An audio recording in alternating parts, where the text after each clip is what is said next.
प्रशमनम् आयुर्वर्धनमुत्तमम् रश्मिमन्तं समुद्यन्तं देवासुरनमस्कृतं पूजयस्व विवस्वन्तं भास्करं भुवनेश्वरं सर्वदेवात्मको ह्येष तेजस्वी रश्मिभावनः एष देवासुरगणान् लोकान् पाति गभस्तिभिः एष ब्रह्मा च विष्णुश्च शिवस्कन्द प्रजापतिः महेन्द्रोदरदः कालो यमः सोमो ह्यपाम्पतिः पितरो वसवः साध्य यश्विनौ मरुतो मनुः आयुर्वह्निः प्रजाप्राणा ऋतुकर्ता प्रभाकरः आदित्यः सविता सूर्यः खगः पूषा गभस्तिमान् सुवर्णसदृशो भानुः हिरण्यरेता दिवाकरः हरिदश्वः सहस्राक्षिः सप्तशक्तिर्मरीचिमान् तिमिरोन्मदनः शम्भुः स्पष्टा मार्ताण्डांशुमान् हिरण्यगर्भः शिशिरः तपनो भास्करो रविः अग्निगर्भोदिते पुत्रः शङ्खः शिशिरनासनः व्योमनाथस्तमो भेदी ऋग्यजुस्सामपारगः घनवृष्टिरपां मित्रो विन्ध्यवीथिप्लवङ्गमः आतपी मण्डली मृत्युः पिङ्गळः सर्वतापनः कविर्विश्वो महातेज रक्तः सर्वभवोद्भवः नक्षत्रग्रहताराणाम् अधिपो विश्वभावनः तेजसामपि तेजस्वी द्वादशात्मन्नमोऽस्तु ते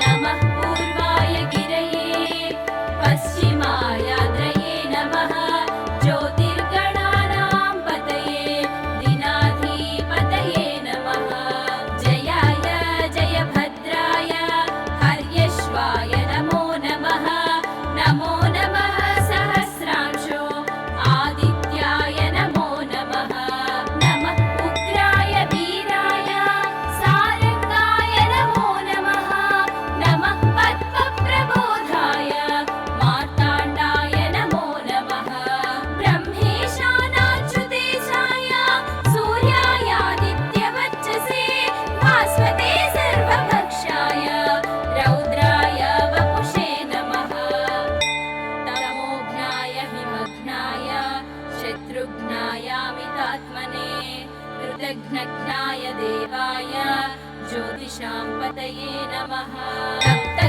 सप्तचामीकराभाय वह्नये विश्वकर्मणे नमस्तमो अभिनिघ्नाय रुचये लोकसाक्षिणे नासयत्येष वैभूतं तदेव सृजति प्रभुः पायत्येष तपत्येष वर्षत्येष गभस्तिभिः येष सुप्तेषु जागर्ति भूतेषु परिनिष्ठितः येष एवाग्निहोत्रं च फलं चैवाग्निहोत्रिणां वेदाश्च कृतवश्चैव क्रतूनां फलमेव च यानि कृत्यानि लोकेषु सर्व एष रविप्रभुः येन मावत्सु वृक्षेषु कान्तारेषु भयेषु च कीर्तयन् पुरुषः कश्चिन् आवसीदति राघव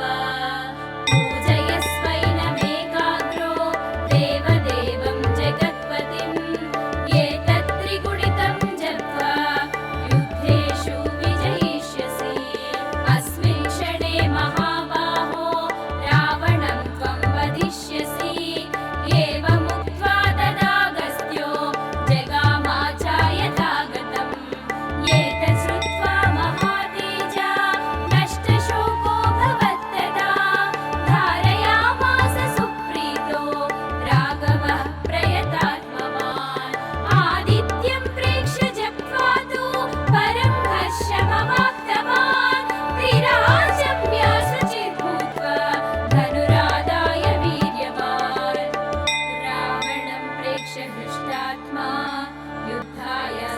समागमत् सर्वयत्नेन महता वधे तस्य द्रुतोऽभवत् अथ रविरवदन् निरीक्ष्य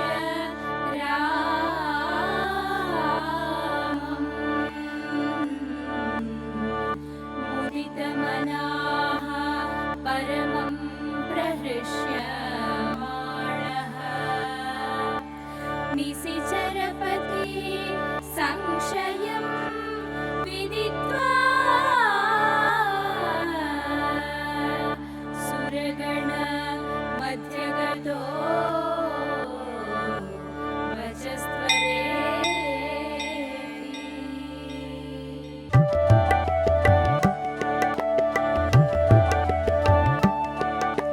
ततो युद्धपरिश्रान्तं समरे चिन्तया स्थितं रावणं चाग्रतो दृष्ट्वा युद्धाय समुपस्थितं दैवतैश्च समागम्य द्रष्टुमभ्यागतो रणम् उपागम्य ब्रवीद्रामम् अगस्त्यो भगवान् ऋषिः राम राम महाबाहो शृणु गुह्यं सनातनं येन सर्वान् नरीन् वत्स समरे विजयिष्यसि आदित्यहृदयं पुण्यं सर्वशत्रुविनाशनं जयामहं जपे नित्यम् अक्षय्यं परमं शिवम् सर्वमङ्गलमाङ्गल्यं सर्वपापप्रणाशनं चिन्ताशोकप्रशमनम् आयुर्वर्धनमुत्तमम्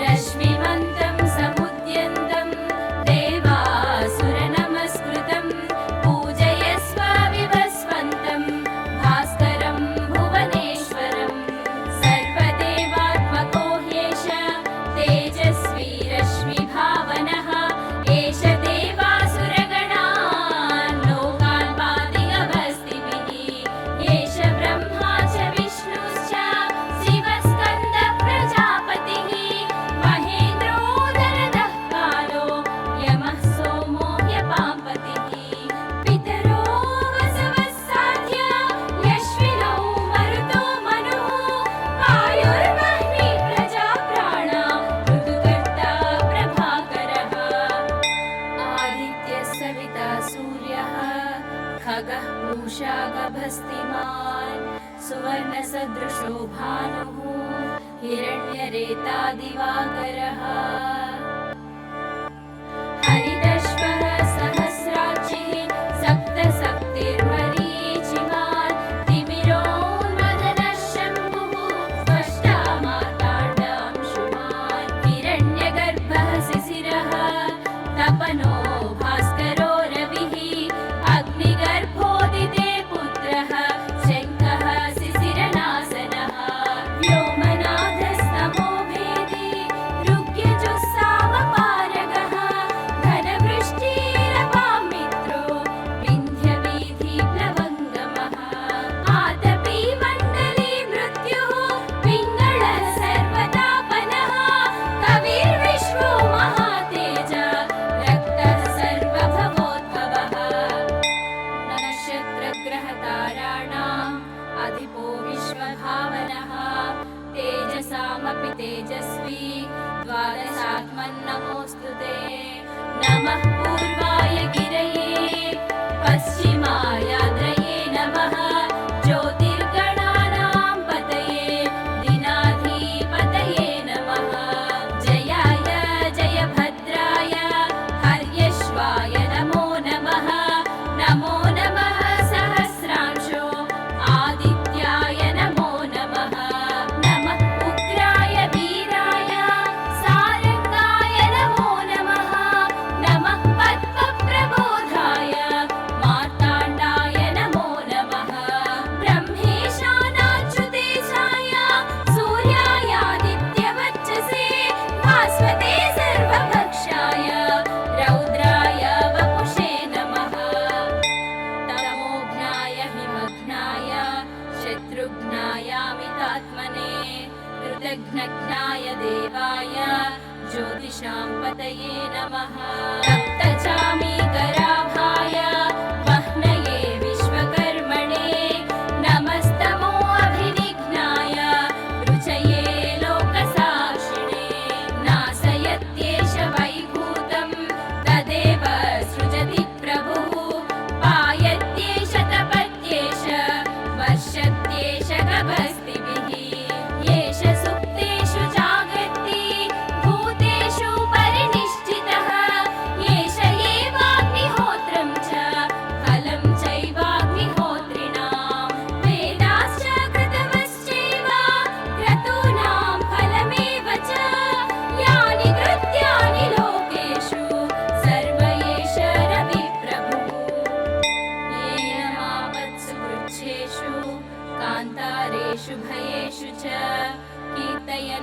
एषः कश्चिन् आवसीदति राघव पूजयस्वैनमेकाग्रो देवदेवं जगत्पतिम् एतत् त्रिगुणितं जप्त्वा युद्धेषु विजयिष्यसि अस्मिन् क्षणे महाबाहो रावणं त्वं वदिष्यसि एवमुक्त्वा तदागस्त्यो जगामाचार्यथागतम् एतत् श्रुत्वा महातेजा नष्टशोको भवत्तदा धारयामास सुप्रीतो राघवः प्रयतात्मवान् आदित्यं प्रेक्ष्य जप्त्वा तु परं हर्षमवाप्तवान् त्रिराजम्य शुचिर्भूत्वा धनुरादाय वीर्यवान् रावणं प्रेक्ष्य हृष्टात्मा युद्धाय समुपागमत् सर्वयत्नेन महता वधे तस्य द्रुतोऽभवत् अथ रविरवदन्निरीक्ष्य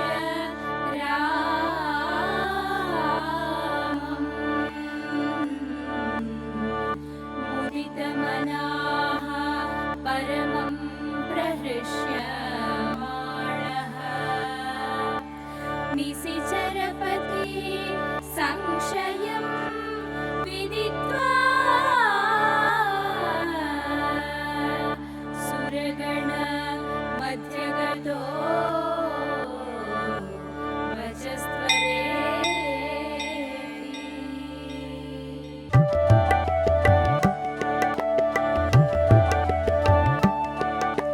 ततो युद्धपरिश्रान्तं समरे चिन्तया स्थितं रावणं चाग्रतो दृष्ट्वा युद्धाय समुपस्थितं दैवतैश्च समागम्य द्रष्टुमभ्यागतो रणम् उपागम्य ब्रवीद्रामम् अगस्त्यो भगवान् ऋषिः राम राम महाबाहो शृणु गुह्यं सनातनं येन सर्वान् नरेन् वत्स समरे विजयिष्यसि आदित्य हृदयं पुण्यं सर्वशत्रुविनाशनं जयावहं जपे नित्यम् अक्षय्यं परमं शिवम् सर्वमङ्गलमाङ्गल्यं सर्वपापप्रणाशनं चिन्ताशोकप्रशमनम् आयुर्वर्धनमुत्तमम्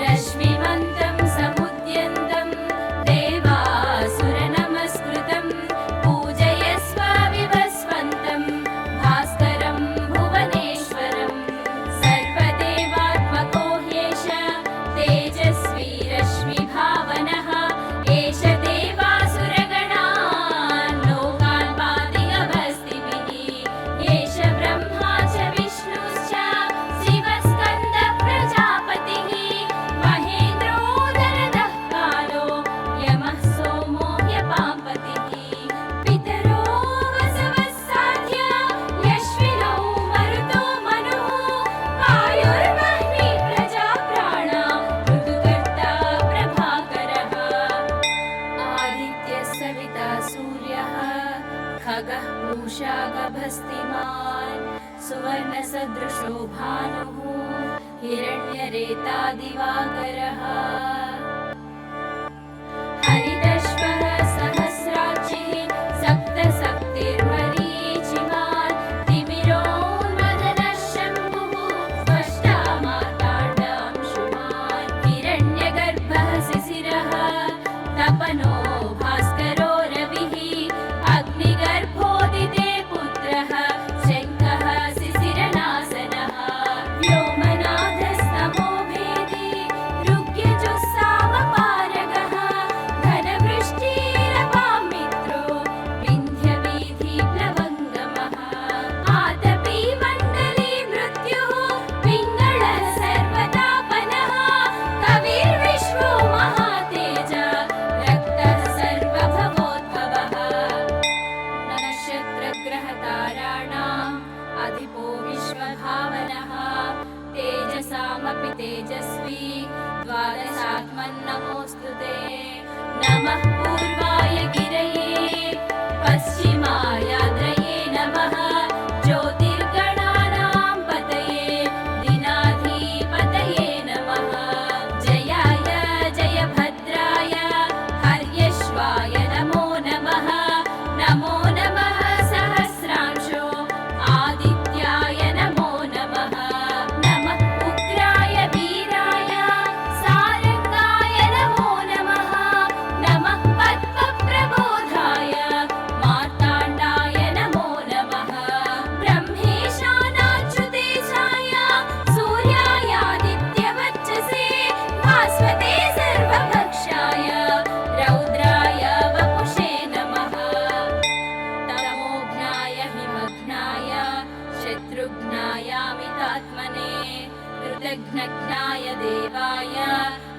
सर्वेषां पतये नमः। सप्तचामीकराभाय वह्नये विश्वकर्मणे नमस्तमो अभिनिघ्नाय रुचये लोकसाक्षिणे। नासयत्येष वैभूतं तदेव सृजति प्रभुः। पायत्येष तपत्येष वर्षत्येष गभस्तिभिः। येष सुप्तेषु जागर्ति भूतेषु परिनिष्ठितः। येष एवाग्निहोत्रं च फलं चैवाग्निहोत्रिणां। वेदाश्च कृतवश्चैव क्रतूनां फलमेव च। यानि कृत्यानि लोकेषु सर्व एष रविप्रभुः। येन मावत्सु वृक्षेषु कान्तारेषु भयेषु च कीर्तयन् पुरुषः कश्चिन् आवसीदति राघव। पूजयस्वैनमेकाग्रो देवदेवं जगत्पतिम्। एतत्त्रिगुणितं जप्त्वा युद्धेषु विजयिष्यसि। अस्मिन् क्षणे महाबाहो रावणं त्वं वदिष्यसि। एवमुक्त्वा तदागस्त्यो जगामाचार्यथागतम्। एतत् श्रुत्वा महातेजा नष्टशोको भवत्तदा।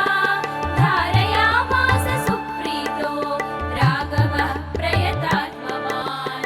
आदित्यं प्रेक्ष्य जप्त्वा तु परं हर्षमवाप्तवान्। त्रिराजम्य शुचिर्भूत्वा धनुरादाय वीर्यवान्। रावणं प्रेक्ष्य हृष्टात्मा युद्धाय समुपागमत्। सर्वयत्नेन महता वधे तस्य द्रुतोऽभवत्। अथ रविरवदन् निरीक्ष्य रामम्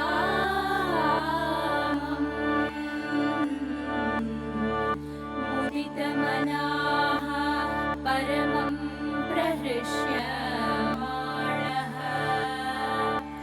निशिचरपति संशयं विदित्वा सुरगण मध्यगतो वचस्त्वरेति।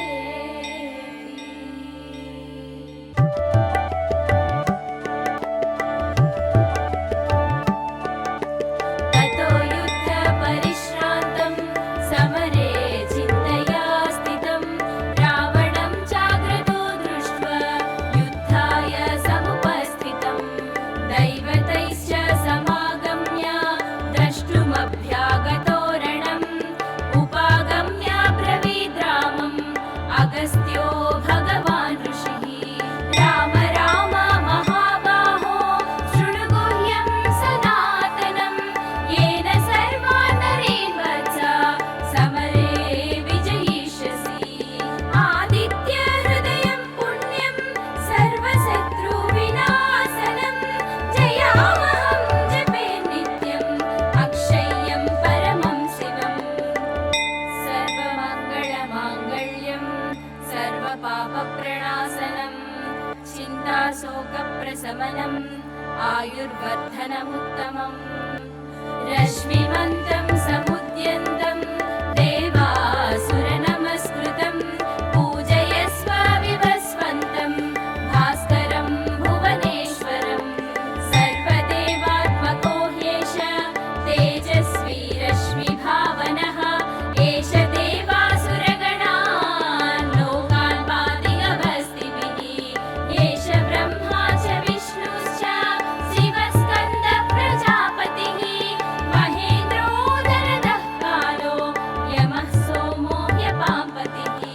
पितरो वसवः साध्य यश्विनौ मरुतो मनुः।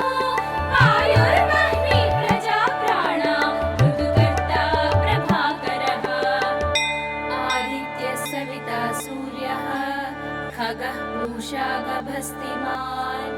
सुवर्णसदृशो भानुः हिरण्यरेता दिवाकरः। हरिदश्वः सहस्राक्षिः सप्तशक्तिर्मरीचिमान्। तिमिरोन्मदनः शम्भुः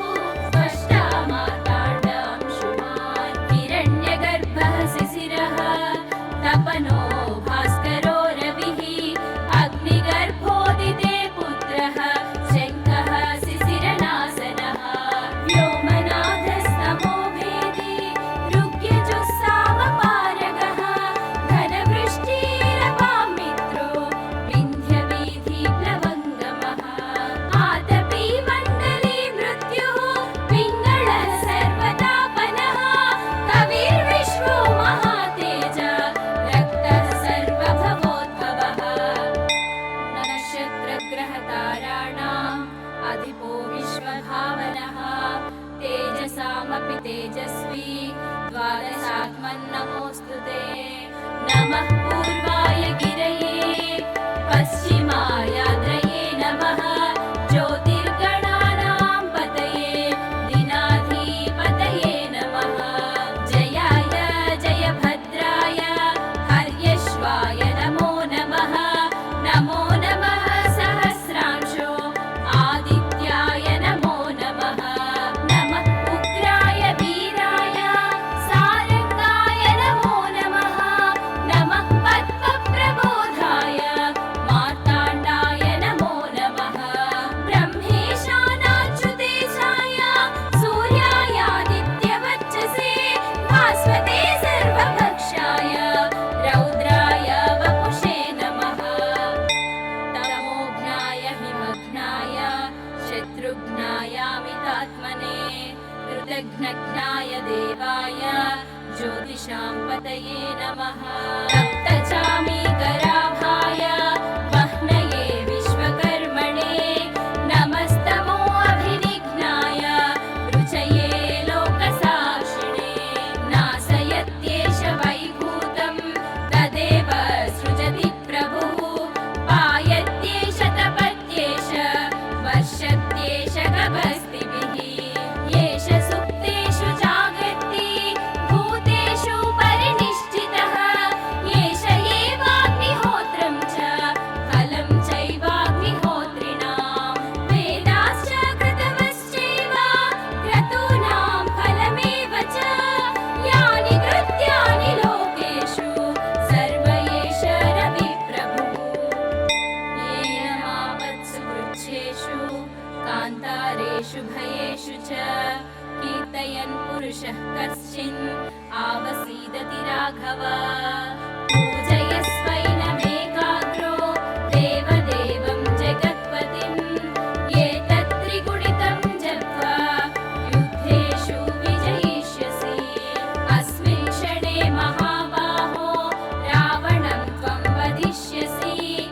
एवमुक्त्वा तदागस्त्यो जगामाचार्यथागतम्। एतत् श्रुत्वा महातेजा नष्टशोको भवत्तदा धारयामास सुप्रीतो राघवः प्रयतात्मवान्। आदित्यं प्रेक्ष्य जप्त्वा तु परं हर्षमवाप्तवान्। त्रिराजम्य शुचिर्भूत्वा धनुरादाय वीर्यवान्। रावणं प्रेक्ष्य हृष्टात्मा युद्धाय समुपागमत्। सर्वयत्नेन महता वधे तस्य द्रुतोऽभवत्। अथ रविरवदन् निरीक्ष्य रामम्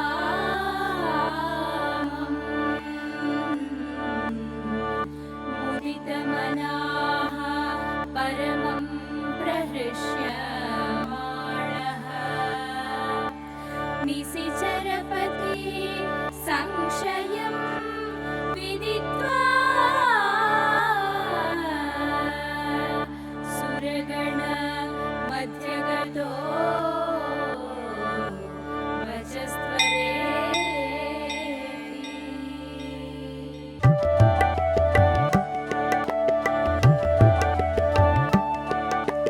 ततो युद्धपरिश्रान्तं समरे चिन्तया स्थितं।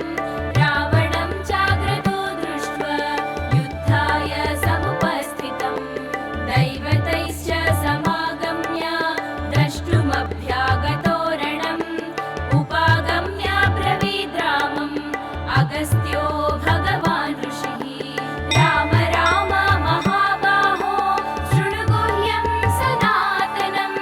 येन सर्वान् नरेन् वत्स समरे विजयिष्यसि।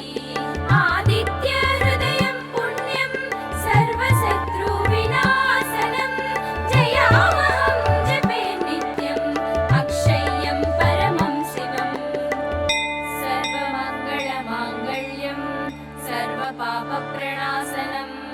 चिन्ताशोकप्रशमनम् आयुर्वर्धनमुत्तमम्। रश्मिमन्तं समुद्यन्तं देवासुरनमस्कृतं। पूजयस्व विवस्वन्तं भास्कर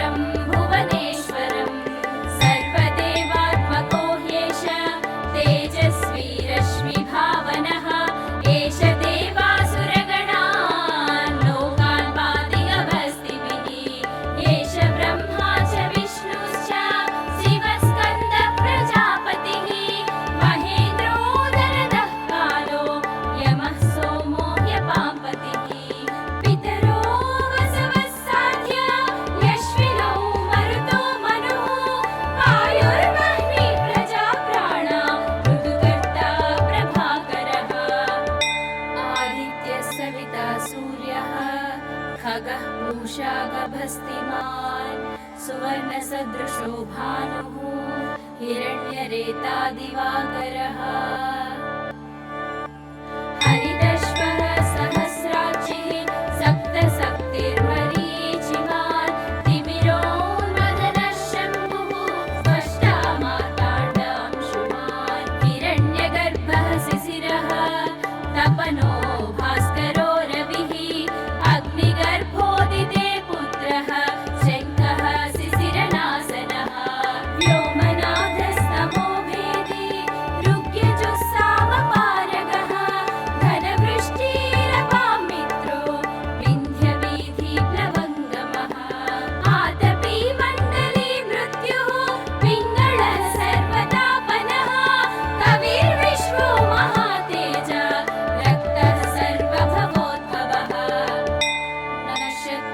नक्षत्रग्रहताराणाम् अधिपो विश्वभावनः तेजसामपि तेजस्वी द्वादशात्मन्नमोऽस्तु ते नमः पूर्वाय गिरये पश्चिमायाद्रये नमः ज्योतिर्गणानां पतये दिनाधिपतये नमः जयाय जयभद्राय हर्यश्वाय नमो नमः नमो नमः सहस्रांशो आदित्याय नमो नमः नमः उग्राय वीराय सारंगाय नमो नमः नमः पद्मप्रबोधाय मार्ताण्डाय नमो नमः ब्रह्मेशानाच्युतेशाय सूर्यायादित्यवच्चसे भास्वते सर्वभक्षाय रौद्राय वपुषे नमः तमोघ्नाय हिमघ्नाय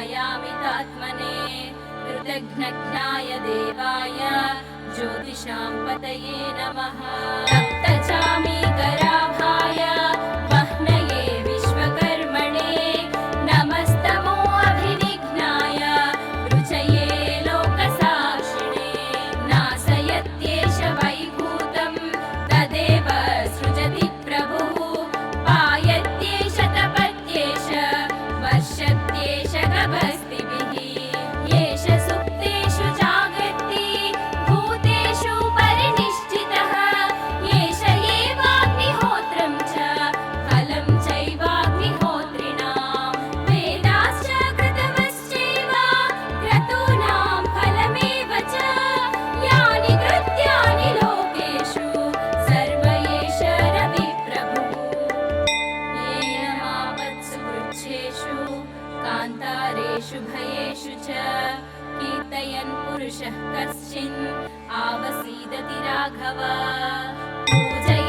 पूजयस्वैनमेकाग्रो देवदेवं जगत्पतिं एतत्त्रिगुणितं जप्त्वा युद्धेषु विजयिष्यसि अस्मिन् क्षणे महाबाहो रावणं त्वं वदिष्यसि एवमुक्त्वा तदागस्त्यो जगामाचार्यथागतम् एतत् श्रुत्वा महातेजा नष्टशोको भवत्तदा धारयामास सुप्रीतो राघवः प्रयतात्मवान् आदित्यं प्रेक्ष्य जप्त्वा तु परं हर्षमवाप्तवान् त्रिराजम्य शुचिर्भूत्वा धनुरादाय वीर्यवान् रावणं प्रेक्ष्य हृष्टात्मा युद्धाय समुपागमत् सर्वयत्नेन महता वधे तस्य द्रुतोऽभवत् अथ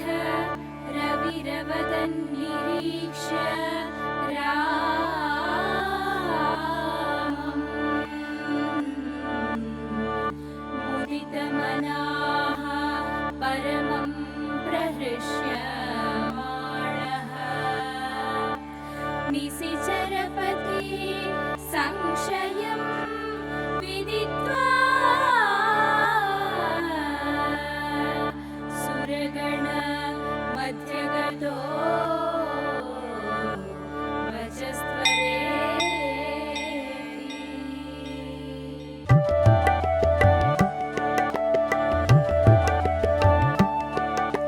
ततो युद्धपरिश्रान्तं सम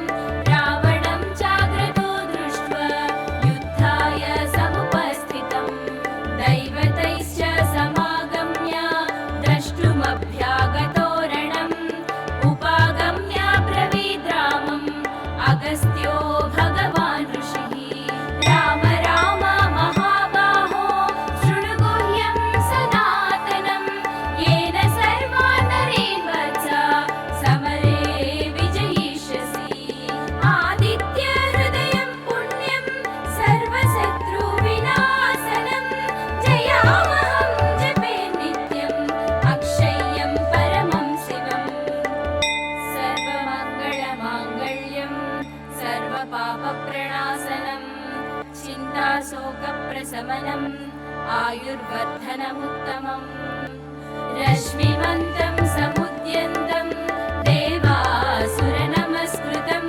पूजयस्व विवस्वन्तं भास्करं भुवनेश्वरं सर्वदेवात्मको ह्येष तेजस्वी रश्मिभावनः एष देवासुरगणान् लोकान् पातिगभस्तिभिः एष ब्रह्मा च विष्णुश्च शिवस्कन्दः प्रजापतिः महेन्द्रो दरदः कालो यमः सोमो ह्यपाम्पतिः पितरो वसवः साध्य यश्विनौ मरुतो मनुः आयुर्वह्निः प्रजाप्राणा ऋतुकर्ता प्रभाकरः आदित्यः सविता सूर्यः खगः पूषा गभस्तिमान् सुवर्णसदृशो भानुः हिरण्यरेता दिवाकरः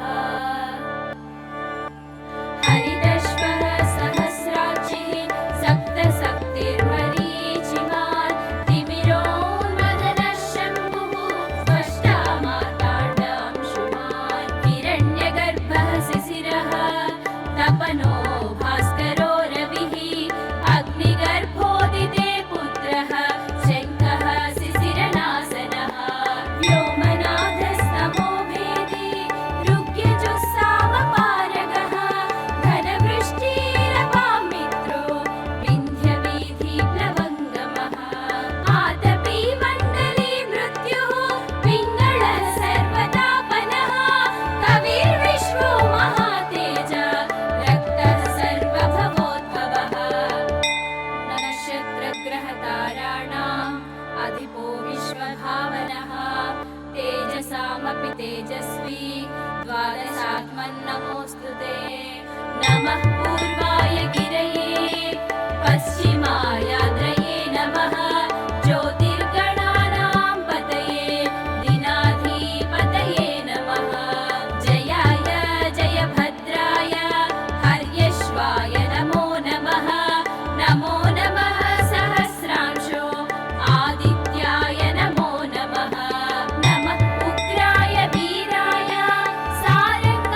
अच्युतो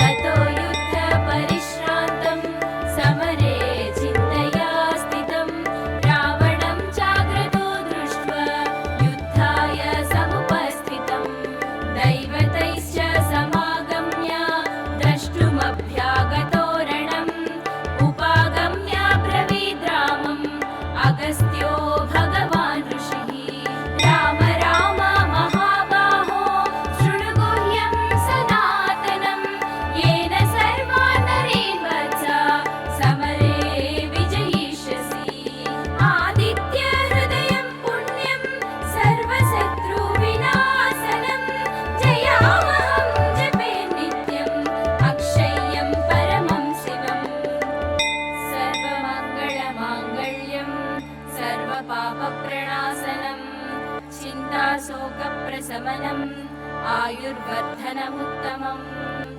रश्मिमन्तं समुद्यन्तं देवासुरनमस्कृतं पूजयस्व विवस्वन्तं भास्करं भुवनेश्वरं सर्वदेवात्मको ह्येष तेजस्वी रश्मिभावनः एष देवासुरगणान् लोकान् पातिगभस्तिभिः एष ब्रह्मा च विष्णुश्च शिवस्कन्दः प्रजापतिः महेन्द्रोदरदः कालो यमः सोमो ह्यपाम्पतिः पितरो वसवः साध्य यश्विनौ मरुतो मनुः वायुर्वह्निः प्रजाप्राणा ऋतुकर्ता प्रभाकरः आदित्यः सविता सूर्यः खगः पूषा गभस्तिमान् सुवर्णसदृशो भानुः हिरण्यरेता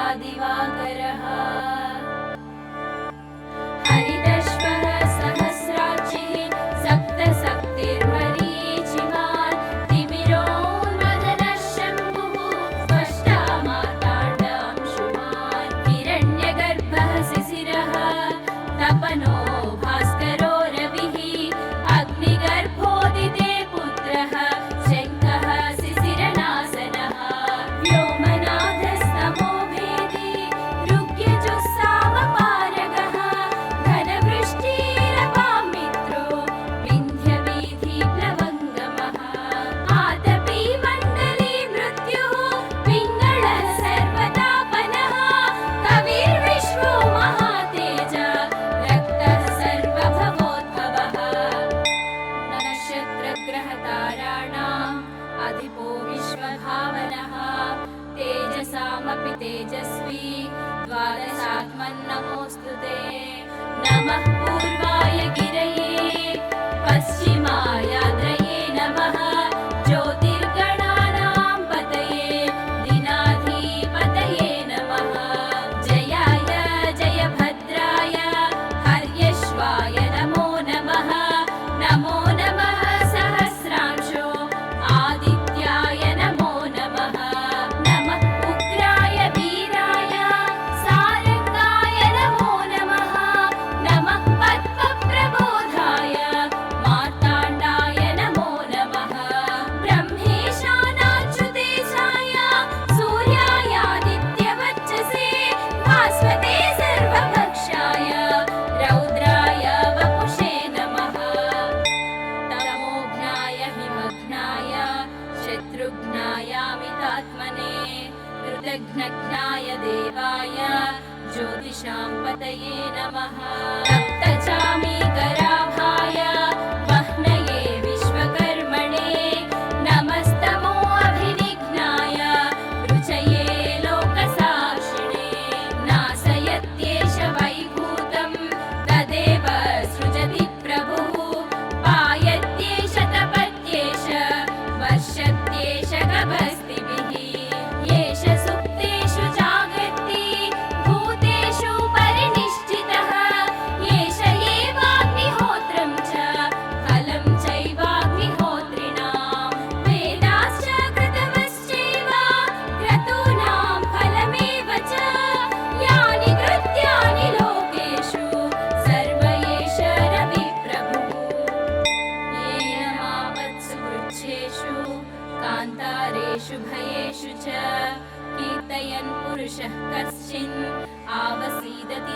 भव पूजयस्वैनमेकाग्रो देवदेवं जगत्पतिं एतत् त्रिगुणितं जप्त्वा युद्धेषु विजयिष्यसि अस्मिन् क्षणे महाबाहो रावणं त्वं वदिष्यसि एवमुक्त्वा तदागस्त्यो जगामाचार्यथागतम् एतत् श्रुत्वा महातेजा नष्टशोको भवत्तदा धारयामास सुप्रीतो राघवः प्रयतात्मवान् आदित्यं प्रेक्ष्य जप्त्वा तु परं हर्षमवाप्तवान् त्रिराजम्य शुचिर्भूत्वा धनुरादाय वीर्यवान् रावणं प्रेक्ष्य हृष्टात्मा युद्धाय समुपागमत् सर्वयत्नेन महता वधे तस्य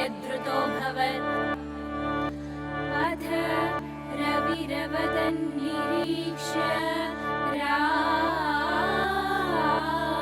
रामम् मुदितमनाः परमं प्रहृष्यमाणः निशिचरपति संशयं विदित्वा सुरगण मध्यगतो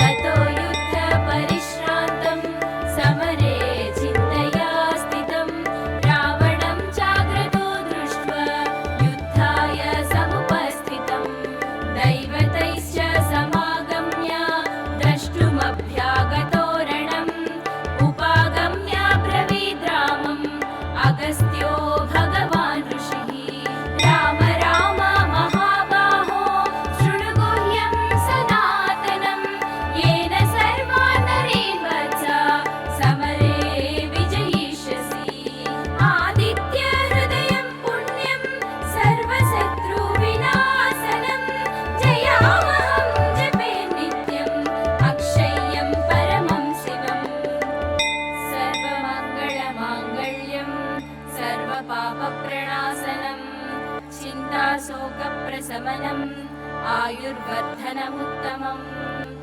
रश्मिमन्तं समुद्यन्तं देवासुरनमस्कृतं पूजयस्व विवस्वन्तं भास्करं भुवनेश्वरं सर्वदेवात्मको ह्येष तेजस्वी रश्मिभावनः एष देवासुरगणान् लोकान् पाति अभस्तिभिः एष ब्रह्मा च विष्णुश्च शिवस्कन्दः प्रजापतिः महेन्द्रो दरदः कालो यमः सोमो ह्यपाम्पतिः पितरो वसवः साध्य यश्विनौ मरुतो मनुः वायुर्वह्निः प्रजाप्राणा ऋतुकर्ता प्रभाकरः आदित्यः सविता सूर्यः खगः पूषा गभस्तिमान् सुवर्णसदृशो भानुः हिरण्यरेता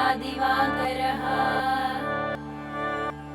हरिदश्वः सहस्राक्षिः सप्तशक्तिर्मरीचिमान् तिमिरोन्मदनः शम्भुः स्पष्टा मार्ताण्डांशुमान् हिरण्यगर्भः शिशिरः तपनो भास्करो रविः अग्निगर्भोदिते पुत्रः शङ्खः शिशिरनाशनः व्योमनाथस्तमो भेदी ऋग्यजुस्सामपारगः घनवृष्टिरपां मित्रो विन्ध्यवीथिप्लवङ्गमः आतपी मण्डली मृत्युः पिङ्गळः सर्वतापनः कविर्विश्वो महातेज रक्तः सर्वभवोद्भवः नक्षत्रग्रहताराणाम् अधिपो विश्वभावनः तेजसामपि तेजस्वी द्वादशात्मन्नमोऽस्तु ते नमः पूर्वाय गिरये पश्चिमायाद्रये नमः ज्योतिर्गणानां पतये दिनाधिपतये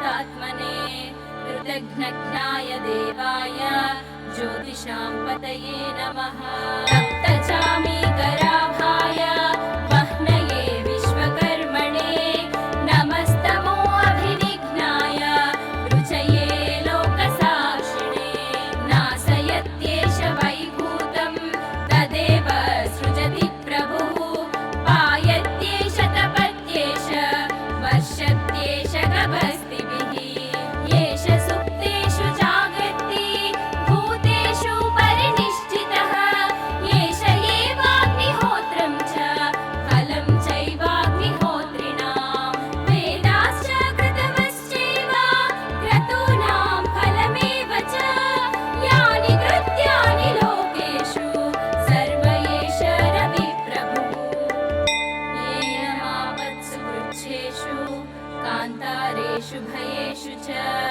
कीर्तयन् पुरुषः कश्चिन् आवसीदति राघव पूजयस्वैनमेकाग्रो देवदेवं जगत्पतिं एतत्त्रिगुणितं जप्त्वा युद्धेषु विजयिष्यसि अस्मिन् क्षणे महाबाहो रावणं त्वं वदिष्यसि एवमुक्त्वा तदागस्त्यो जगामाचार्यथागतम् एतत् श्रुत्वा महातेजा नष्टशोको भवत्तदा धारयामास सुप्रीतो राघवः प्रयतात्मवान् आदित्यं प्रेक्ष्य जप्त्वा तु परं हर्षमवाप्तवान् त्रिराजम्य शुचिर्भूत्वा धनुरादाय वीर्यवान् रावणं प्रेक्ष्य हृष्टात्मा युद्धाय समुपागमत् सर्वयत्नेन महता वधे तस्य द्रुतोऽभवत् अथ रविरवदन् निरीक्ष्य रामम् मुदितमनाः परमं प्रहृष्यमाणः निशिचरपति संशयं विदित्वा सुरगण मध्यगतो